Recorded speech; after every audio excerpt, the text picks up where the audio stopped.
আমি সমস্ত স্টুডেন্টের পিতামাতাকে একটাই কথা অনুরোধ করব, আপনারা সবসময় নিজের সন্তানকে অন্যের সন্তানের সঙ্গে তুলনা করবেন না। কারে ছেলে সায়েন্স নিয়েছে, হ্যারে ছেলে তো ভালো চাকরি করছে। একটা কথা বলছি, একটু মন দিয়ে শুনুন। যদি বিরাট কোহলি, যদি অরিজিৎ সিং, যদি আমাদের আইজাক নিউটন, যদি রবীন্দ্রনাথ টেগোর সবাই যদি সায়েন্স নিয়েই পড়তো, আপনি কি সবাইকে সব রকম ফিল্ডে টপ ওয়ানে দেখতে পেতেন? প্রত্যেকটা স্টুডেন্টের কাছে প্রত্যেকটা পার্সোনাল এবিলিটি আছে। কেউ হয়তো ড্রয়িংয়ে সুন্দর, কেউ নাচে সুন্দর, কেউ গানে সুন্দর, কেউ আর পড়াতে সুন্দর।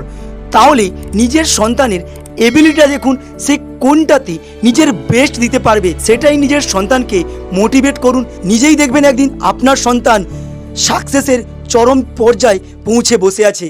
আর কোনোদিনও আপনার সন্তান আপনাকে রেগে কথা বলবে না বা আপনাকে রেসপেক্টের চোখে দেখবে। আপনি আপনার সন্তানকে বুঝুন, আপনার সন্তানও আপনাকে বুঝবে।